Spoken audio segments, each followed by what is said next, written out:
Mississauga Fire and Emergency Services has welcomed 2 new state-of-the-art heavy rescue vehicles to its fleet. So we recruited G on Lee to help break them in and learn more about the important work that fire crews do on a daily basis. G, you got the uniform on, the jacket's there. Can't wait to see you in the helmet as you tackle these machines here. Good morning, G. How's it going today? I'm good. Good morning. Yes, I am the newest member of Mississauga Fire and Emergency Services. I love this outfit. We are here at the Gary Morton Training Center for some exciting news. They actually got 2 brand new heavy rescue trucks. This is a big deal. So I'm going to bring in Nick Spesic. Come on in. How are you? Not bad. Good morning, G. How are you? I'm good, thanks. All right, so tell me why this is such a big deal. So this is a brand new truck to Mississauga Fire. We haven't had these trucks for over 20 years. So what's so special about these trucks is that they accommodate state-of-the-art technical rescue equipment. Some of my favorite features on this truck are the anchor points for the rope and the rope rescues, as well as what I do like about this truck. Another feature is that a lot of times when you have a car that goes down an embankment, this vehicle has winches across on the sides and as well as the front to pull vehicles out. The other thing I also like about this vehicle is that this vehicle was designed to go to many calls within the city of Mississauga, because we do 30,000 calls a year. Right. So this vehicle is to aid the calls for Mississauga. And this is really important because in the past you'd have pieces of equipment on several different trucks. That's correct. Right? So now it's all on one big truck. It's all on one truck. And this is brand new, like it hasn't been out on the road yet. Not out yet. It's actually release date should be March 1st. There you go. So you're getting a sneak peek ahead of time. All right, let's have a look at some of the equipment. Come on over. We've got Matt Reed here. Hi, good morning. Good morning, how are you? Good, thanks. So some of this equipment would be on this truck. Walk me through this. So a lot of this is our rope rescue equipment. So for high angle rescues, low angle or confined space, we would utilize a lot of these pieces of hardware. This kit here, we have lots of separate bags. So one person could carry that and have just about everything they need to secure an anchor point, set up a rope rescue with their team, right? Great. And then, of course, we want to talk about the jaws of life here. Absolutely. This is my first time seeing it up close. They're a lot heavier than they look. But yeah, so our truck will have a full set of these, and they'll be in a specialized compartment over there, stored and ready to charge. And so yeah, we can use these to cut apart cars for car accidents, a machinery rescue, anything like that. So this is fired up? Yep. Okay, how does it work? So you pick it up. Yes. Grab it by here, and then twist that like a motorcycle. Okay, it's on? Yep. Okay. Oh my God. And that clamps on. And then it will actually cut metal? It'll cut right through just about any kind of metal on any car we have. Wow. How much does something like this weigh? I guess 60, 70 pounds. Wow. Okay, here we go. We're going to hop into this truck. Okay. I have to admit, this is probably my first time ever riding in a truck, a fire truck. Climb on up. Thanks. And again, this will hit the road starting March 1st. And you definitely want to stay tuned, because in our next segment, I'm going to hop onto an aerial platform. And we also have Mississauga Fire Chief here as well, so we'll talk to her a little bit later this morning. But here we go. Channel 1.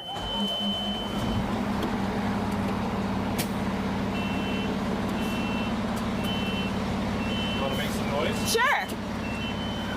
Gee, getting a ride in a fire truck. Lights and sirens going too. What a trip for sure. I'm on an aerial platform. We're about 20 feet above the ground, and I can see the 401 where it hits the 407 here in Mississauga. So in terms of traffic, you're good. No traffic to talk about at this hour, but I'll let you know in about half an hour. We're going to go all the way up. How high are we going to go, Matt? We'll be close to 100 feet. Wow. All right. We're tethered in. We're safe. Tell us, what kind of scenario would an aerial truck be used in? So we can use it to get onto rooftops of large commercial buildings like you see behind us. Yes. Way easier to get folks in the truck, carry our tools up here, and then lift it up to the roof rather than having to climb ladders. Got it. Then we can facilitate any rescues from balconies or rooftops as well. These platform trucks are so useful that way to be able to get up high. Yeah, because it allows you to see what's happening from this vantage point and what you need to do. Absolutely, right? And our ground ladders that we carry on the trucks are 25 to 35 feet, so that's good, but it's not enough to get up to some of the highest spots. So right. it definitely helps. So where are we at right now in terms of our height? Right now we're close to 25 meters up. That'd be 75 feet. Wow. I gotta say, Mississauga looks great from here. It's really pretty. But I can see now, is that the 401 over there? Yep. Okay. 401, 407 changeover over there. Got it, got it. So I can see traffic starting to build up on the 401 here. All right, and we have the water all fired up to go. Yep. All right, so I'm gonna aim for what, the snow bank right there? Yeah, we can do whatever you want. All right, so what do I do? So the pump operator down below is going to send some water. Okay. And then you have controls over here. You can steer left or right, up or down. And the nozzle? And the nozzle will be there, yeah. So we're Got it. flowing close to 4,000 liters a minute. Really? All right, how do I fire? Oh! So there we go. And then I can move Yeah. it. Okay. Oh, there we go. Wow. That's incredible. You know we have some staff down there, right? They're moving away as they're right there. Should we spray them that? Here we go. Wow. So that's 4,000 liters of water per second or per minute? Per minute. Per minute, yeah. Wow. And then you also mentioned that aside from water, what else can we spray? Or is it the type of... Just water. Just water, but like there's a feature where it's like a fog. We can change the pattern to make it wider. Oh, I see. And that would be less about hitting a fire, but more about protecting a building from fire next to it. We can protect the exposures in that way. Got it. Wow, that's pretty incredible. Yeah. And so how much training is involved for a firefighter? Quite a bit. So we just have a class starting in a couple weeks. Yes. There'll be 40 new hires coming in. They'll be with them for 17 weeks before they then go out onto the floor and join a crew that they're assigned to. And so for something like the aerial truck, how much is involved in terms of training? So it's a bit of an extra training program that we add to it, because it is a much bigger truck, a lot more responsibility and skill set involved. Right. So we practice some more with them, having them come up with some extra training scenarios and practice time with their crews and with their own truck before they're allowed to actually drive to an emergency call with the apparatus. That's incredible.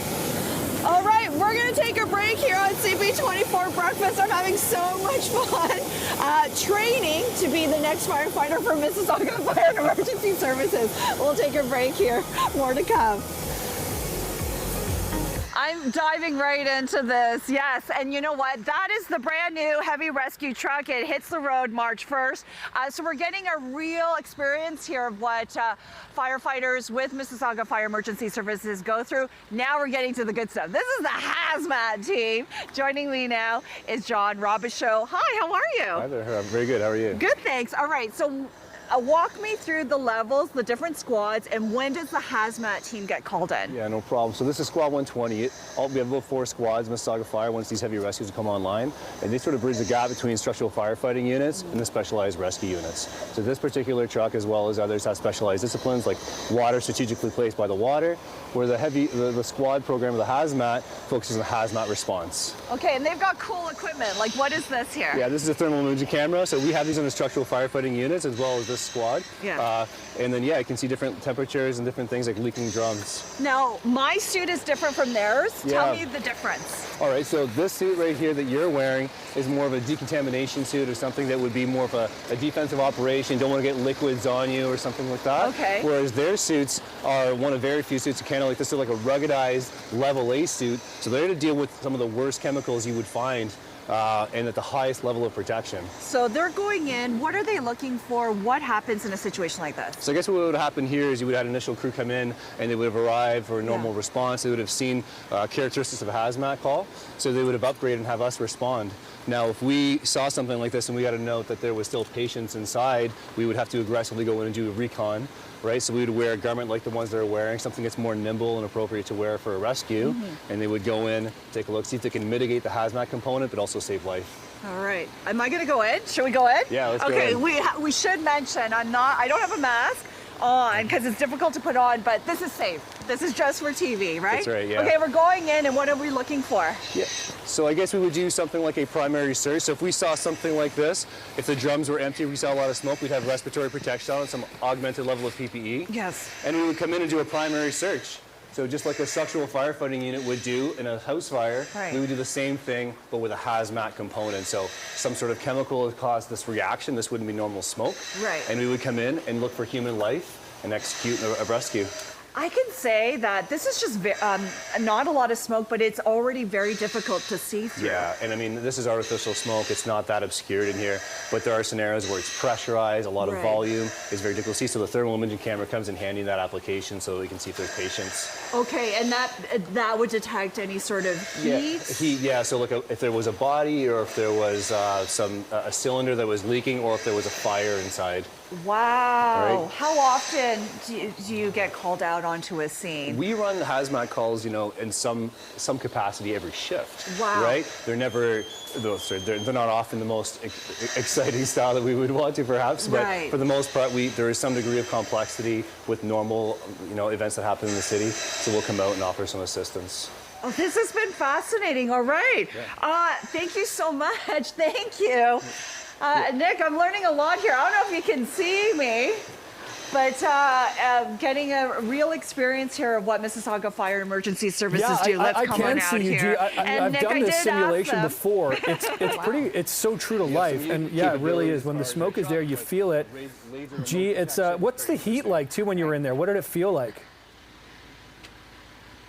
It actually was fine because we were just doing this for a demonstration. Okay, yeah. But I did ask them, Nick, about whether or not they have a pool at the training center yeah. here. Apparently, they don't do that anymore. It's out here in Mississauga, a lot of the fire halls are bungalows, and it just makes it easier then for the firefighters to hop onto the truck. Yeah, this segment now is literally going to be lit. We've got a fire going. They're going to give us a little demonstration here with Mississauga Fire Rescue. Okay, we're going to step out of the way so that they can get to it. In the meantime, I'm going to call in Chief Rizzi. How are you? Hi, how are you? It is such a pleasure to meet you. Nice to meet you. Thank you for coming. All right, so we're seeing a cool demonstration here of what firefighters go through in their training process. You have over 800 members. Tell me a little bit more about Mississauga Fire. So in terms of we have our firefighters who you've met, we have public educators, we have our inspectors, plans examiners, 911 comms operators, mechanics, so many different fire service personnel. A lot of times people think just about our firefighters, but it actually takes an entire team to make our city safe. And I've got to point out, it is very cool to have a fire chief that's also a woman. And honestly, we are seeing more and more women enter the field. We are seeing more women entering the field. In Mississauga Fire, in terms of suppression, which is our frontline firefighters, we have 7.5% of our staff are women. More and more getting interested and seeing it as a viable career option. In terms of our entire team, 11% of our team are women. And growing, Yes. and growing, yes. And of course, diversity as well. It must be nice to have the 2 new trucks. It makes a difference. Incredible. As you know, Mississauga is growing. We have a new station that will be built, and we're going to be moving in the spring. So as the city grows, we need to put more fire stations so that we can be strategically located across the city. So we'll be building 6 in the next 10 years. Okay. With those new stations comes new trucks and new firefighters. As you heard, we have 40 new recruits coming in 2 weeks. Great, thank you so much. Nice meeting you. Okay, Matt, you're going to show me how to use the hose here. This is my first time doing this. You guys put out the fire really quickly. I thought it would take longer than that. A No? lot of water coming out, so it's pretty efficient. How much water is coming out of this? This one will be around 600 meters a minute. Woo! Okay, and look at that. I'm surprised at how far it goes. I can go in closer, right, if I wanted to? You could, yeah? Yeah. Yeah. That was so much fun. Thank you, Matt. I really appreciate that. You've got a bunch of trainees coming in Yes, we do. soon, right? Yeah. It must be fun what you do.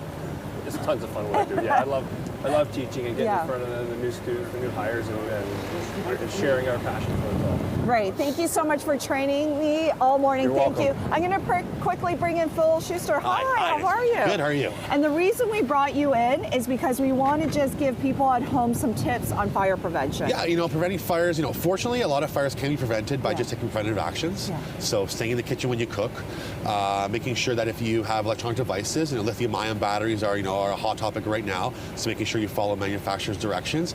And if all else fails, having protection. So one smoke alarm every single floor of your home, and replace them after 10 years. A lot of people don't know that after 10 years they do expire. I know, we get these reminders all the time, but we forget to do that. My family has yet to do sort of an escape route in the house, which is so important. Very important. When a fire does occur, every second counts, as we say. So making sure you talk to your family, have a safe meeting place outside of the home, and try to have 2 ways out of every single room is what we always say. Okay, thank you so much. Let's bring in the whole team. Come on in, guys. Come on in. Thank you so much. We're going to send it back to you in studio, but a big goodbye from Mississauga Fire and Emergency Services. Well, 新年快乐! We're gearing up for the Lunar New Year, and celebrations are starting to pop up all over the GTA. That's right, and Gian Lee is at one of them at Yorkdale. G, a really impressive display. Could we call you this morning the mother of dragons? That's how I feel when I come into the newsroom too, by the way. That's true. So that could be nice. my new nickname. Hey, 새해 복 많이 받으세요. That's how you say Happy New Year in Korean. And look at this incredible installation here at Yorkdale Mall. I'm going to bring in Vienna Co. with Yorkdale. Happy New Year. Happy New Year. How do you say it in Chinese? 新年快乐，新年快乐. Oh, very nice. Very nice. All right, so tell me about this incredible installation here. Yes, well, 2024 is the year of the dragon. It's known for our strength, power, and prosperity. So it's a very auspicious zodiac sign, so a very big year for many Asian cultures. So this year, Yorkdale has elevated our Lunar New Year celebration with a brand new immersive experience, Toronto's largest indoor dragon. Okay, it's immersive, so let's walk through. You come here, it's a wonderful photo opportunity, and you're encouraging people to come take photos. How come? There's a special contest taking place. So right now, we want everyone to gather here. It's a centerpiece in East Court for our diverse community to come celebrate Lunar New Year at Center of Style. We have, look at the details on this, the beautiful flowers, the golden scales, and we have a contest. You really have to come experience it. It's $888 if you tag us in your photos. Lucky number 8 to bring in good fortune for your Lunar New Year. So remember, you can win $888 gift card to Yorkdale, and it's not just a one-time entry. You're going to give out a few gift cards. Yes, so every week, this is a month-long centerpiece here until February 25th. So the chance to win every week. How large is this, by the way? So 40 feet tall for the whole installation. You just see all the beautiful decor, attention to detail in this masterpiece. Really come experience it firsthand, up close and personal. Really walk under it as well, like we just did. It's pretty incredible. It's a great way to get a beautiful photo for the family. Hey, you can send out a New Year's photo card to family and friends. I love it. When does this stay in place? Up until when? So February 25th, you visit Yorkdale.com for all your information on Lunar New Year. We have this immersive experience, exclusive events, collection, dining, and more, all on Yorkdale.com. Okay, thank you so much. In our next segment, we'll take a look at some of those cool gift ideas for Lunar New Year. In the meantime, we're going to step aside here. We have the Soaring Eagles Lion Dance. They're going to perform for us, so we'll let them take it away. Go ahead.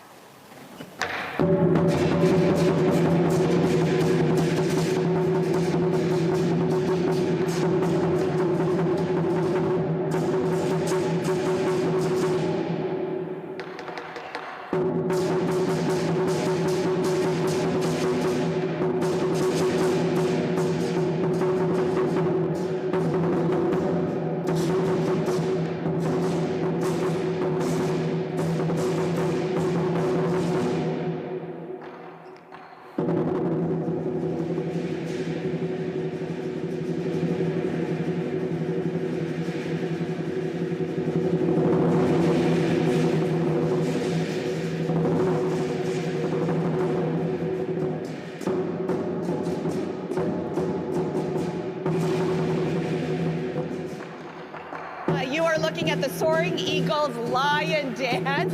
They will be performing here at Yorkdale through this time. And we are going to walk through the other installation that you have here at Yorkdale, the Golden Arches. Vienna Coe joins me now with Yorkdale. This is beautiful, Vienna. So we welcome Year of the Dragon with 2 immersive experiences.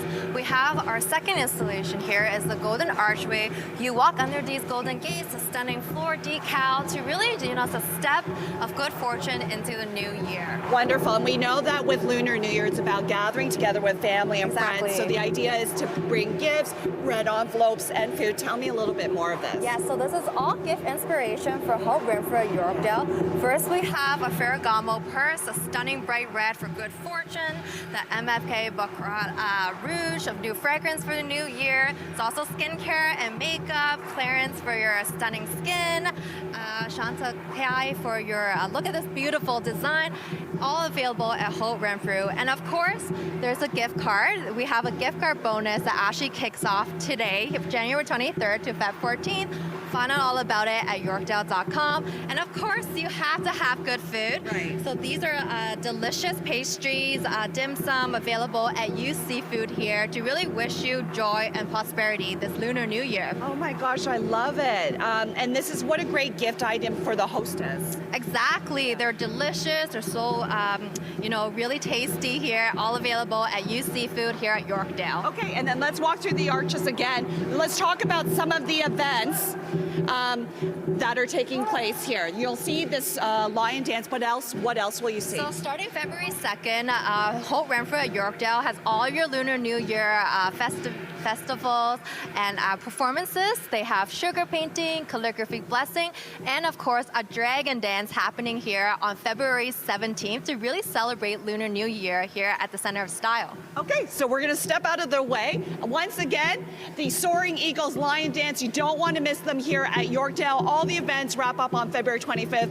Pay a visit. Okay, we'll let them take it away.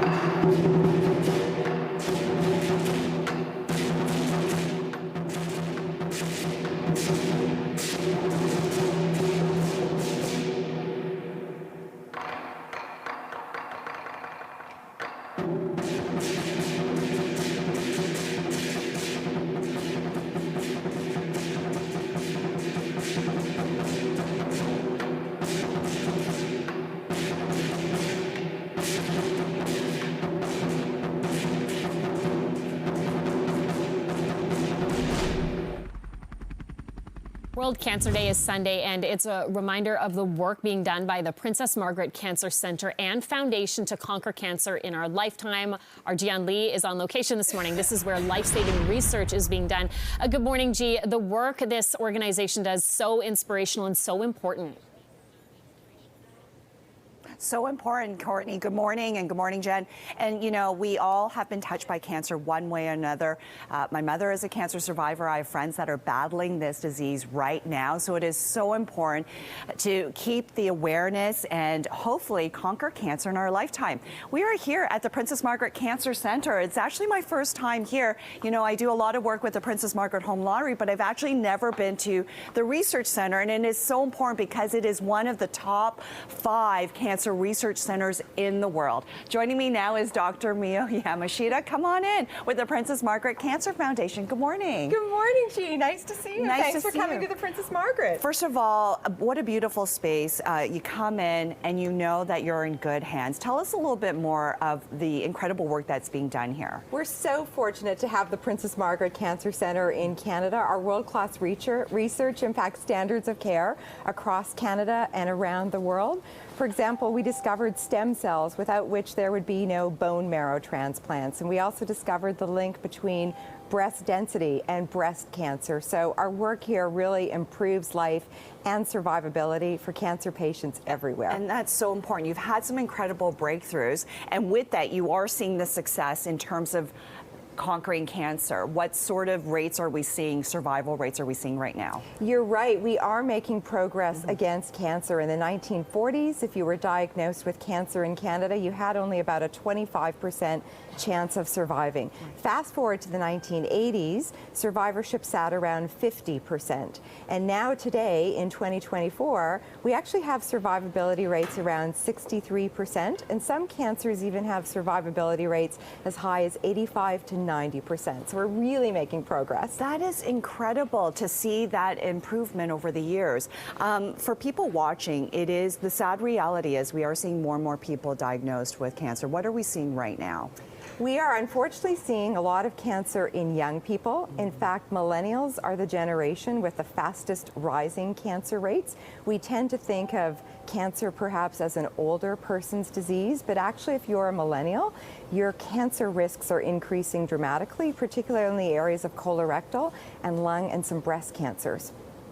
And given what we've come out of the pandemic, and there's now a backlog, I've been told it's sort of like a tsunami of cases coming in all at once. There is a tsunami of cancer cases coming, but it's actually a combination of those millennials getting cancer, as I mentioned, as well as the aging of society. From a backlog perspective, we've made great progress at the Princess Margaret and in a number of cancer centers across the country, kind of batting down that backlog. But the combination of the environment, lifestyle factors, aging, we do unfortunately have a cancer tsunami coming. So how can people help? I know there's so many incredible, fundraising events that take place, but how can people help?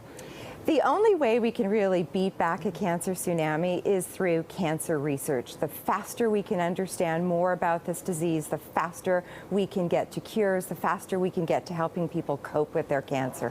So there are a number of ways to support places like the Princess Margaret Cancer Centre. You can go to our website at thepmcf.ca and you can join or support any number of our events. So there are a huge number of ways to participate. Buy a lottery ticket. Yes. I know you're closely involved in our lottery, or become a monthly donor. It's so important because, once again, I've said everybody has been touched by cancer one way or another. And the only way, as you mentioned, to beat this is through research. And hopefully one day we can find a cure for this awful disease. All right. We are here all morning. We're going to talk about an incredible fundraising event called Ride to Conquer Cancer. That'll be in our next segment. Right, we've all been touched by cancer one way or another. My mom is a cancer survivor. I have friends that are battling this disease right now. So it's so important that we talk about this, educate ourselves, and also donate to cancer research like the Princess Margaret Cancer Centre. It's one of the top 5 cancer research centers in the world. And they have a lot of fun fundraising events, including the popular one, Ride to Conquer Cancer. So that's where I'm going to cue Steve, who's on a bike on his way here for this interview. And again, Ride to Conquer Cancer takes place on June 8th and June 9th, a 200-kilometer ride. Steve from the Princess Margaret Cancer Foundation joins us now. How are you? Hey, now that is an entrance. Yeah, a grand entrance here on the yellow bike. I know, and I love this. You could just put a blazer on and you're ready for work. That's right. Ride to Conquer Cancer, so much fun. A lot of people enjoy this fundraising event. What does this year look like? So this is the 17th annual Ride to Conquer Cancer coming up. In the 16-year history, we raised $280 million. We're going for a BHAG, so a big, hairy, audacious goal of $20 million this year, which would get us to $300 million. But you know what? It's not about the money. It's about what the money is empowering our scientists to do here at the Cancer Center.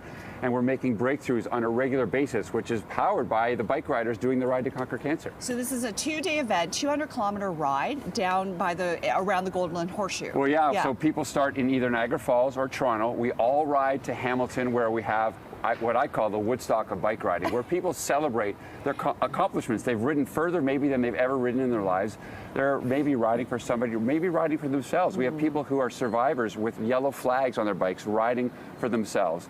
And then on the second day, people finish the ride in Niagara Falls, like literally right in front of the falls. So you're riding over 200 kilometers in 2 days and raising a ton of money for cancer research at Princess Margaret. Now, so for someone like myself, this would seem really intimidating, but this is actually good for any skill level and any age, right? We support the riders like you wouldn't believe. There's pit stops every 25 kilometers. So think of it as you're riding for an hour, hour and a half, then you take a break for 20 minutes. Then you're riding for an hour, hour and a half, and there's this community of incredible, passionate riders who are doing this. And we have 16-year-olds to 90-year-olds doing this bike ride, and everything in between, all shapes and sizes, ages, and the community and the passion of this group is what binds us all together.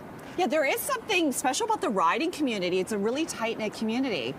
It really is, and it's about bike riding and the passion to conquer cancer in our lifetime, which binds us all, and that's what creates Canada's biggest fundraiser.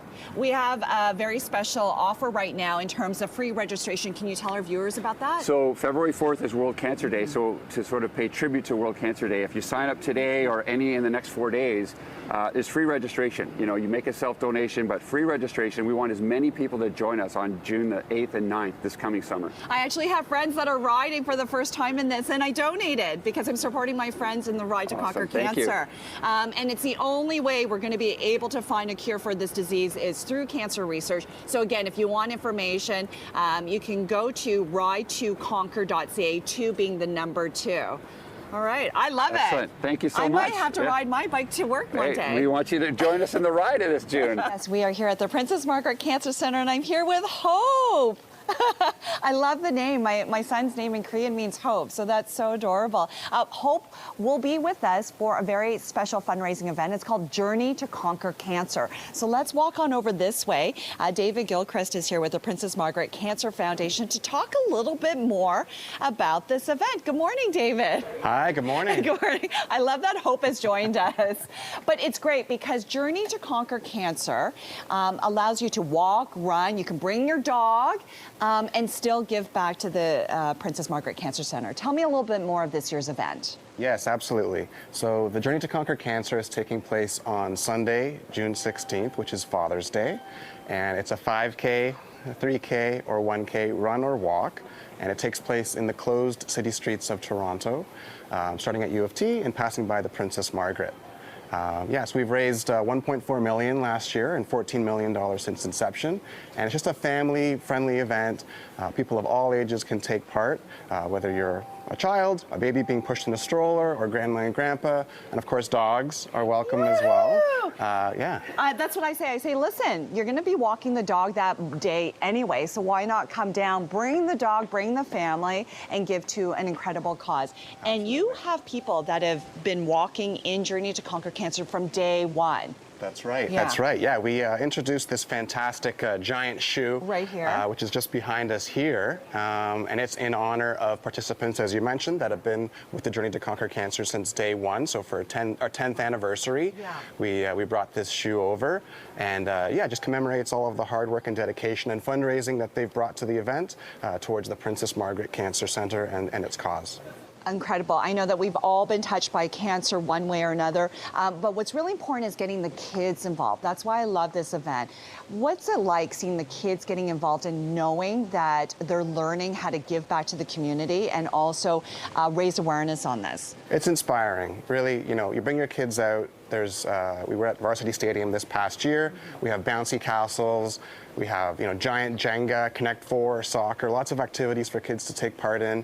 And it really just gives them an opportunity to be exposed to a great cause such as Princess Margaret at such a young age. And obviously it's a fun-filled day with mascots and just a good excuse to get out and be a part of something special. Okay, and then from now till Sunday, if you want to register, there is an offer being made right now. That's right, yeah. So in honor of World Cancer Day, which is taking place on Sunday, February the 4th, we're offering free registration from today until end of day Sunday, which is a really unique opportunity as opposed to having to spend $25. Yeah, right. Free registration. But not only that, once again, you're contributing, and the only way to beat cancer is to fund cancer research, and that's exactly what's happening right here at the Princess Margaret Cancer Center. If people want more information for Journey to Conquer Cancer, where can they go? Yeah, so just go online, www.journey, Journey2Conquer.ca. Okay, yes. Perfect. All the information as well with the Princess Margaret Cancer Foundation. Hope, oh my goodness, you're adorable. And we'll have more coming out. World Cancer Day taking place on Sunday. And we are here at the Princess Margaret Cancer Center, one of the top 5 cancer research centers in the world. They have various fundraising events, Ride to Conquer Cancer, Journey to Conquer Cancer, and now Walk to Conquer Cancer. Christina joins me now from the Princess Margaret Cancer Foundation. Good morning. Good morning. Thank you for having me today. You're pumped. You're ready for the walk. We're ready for the walk. You know, it's a fantastic, fun-filled day. It's a half marathon, 21-kilometer, challenging fundraising event where we encourage everybody to come. And what's so amazing about the walk is that, you know, thousands of people from diverse communities are all coming together for one goal, and that's to conquer cancer in our lifetime. This year, what day is it taking place? September 7th. And it's going around the city. It'll be going around the city September 7th, and we go through all the iconic neighborhoods of Toronto to see the beautiful streets, to all come together to fundraise for the cause. And it's incredible to be part of it and see how inspiring people are on their journey through the walk. And we encourage everybody to come on September 7th and for World Cancer Day to recognize the day. We're giving free registration for the walk, so we invite you all to come to our website at Conquer. You'll see it over here, walktoconquer.ca, and sign up and have that free registration. Okay, thank you. And of course, we talk a lot about the importance of research, but let's bring it home to you. Nirupa joins me now, and she is a survivor, a warrior. Nirupa, thank you so much for joining us. Thank you for having me. I know we really appreciate you sharing your story. Tell us a little bit about your journey. So I am currently a year and a half into my survivorship journey. That's how I like to describe it. I was originally diagnosed with breast cancer in the summer of 21. And it was very much akin to what I think a lot of women in my position go through. I found my cancer randomly one evening. I was playing a game with my daughter and my arm brushed up against the tumor. From there, you know, I went through various diagnostics and was officially under the care of the Princess Margaret team, and things went very quickly, very quickly. It felt like I was standing still while the world was at hyperspeed around me. I underwent major surgeries, chemotherapy, and finally the survivorship clinic with the PMH. An amazing opportunity here as a survivor, and I continue to be under their care today. We're hearing a lot more stories of younger people being diagnosed with cancer and also people with no family history, and you fall in that category. Exactly, exactly. And that, I think, was the most shocking part to me and my family and my friends. It really, I was young, it came out of nowhere, I was a little bit in denial, and it was just one of those things where I found my place in a very difficult position, and all I could do was move forward. And so that's what we did with the care of the team here at the PMH. And you're a mother of two. Your kids were how old at the time when you were diagnosed? 5 and 3, very difficult. And what was going through your mind as a mother of two with 2 young kids at that time? I can't really describe it to you without getting emotional. You don't know when you're going through those months how aggressive the cancer will be, if the treatments will work. You're working with probabilities, statistics. You're very much in this foreign world, and you're just under a lot of pressure. And all I could do was reassure my children that I was doing as much as I could and that I was fighting as hard as I could to be here for them. And it didn't help that we were also dealing with COVID at that time. 21 was kind of at the crux of the end of COVID, and so that's where I think it was all very difficult. Well, we are so glad that you fought it and you are with us today, and you're going to walk in the Walk to Conquer Cancer. Yes. Christina, come on in. So they've got their T-shirts. They're all fired up. Again, free registration till Sunday. For all of these events, walktoconquer.ca, 2 being the number 2.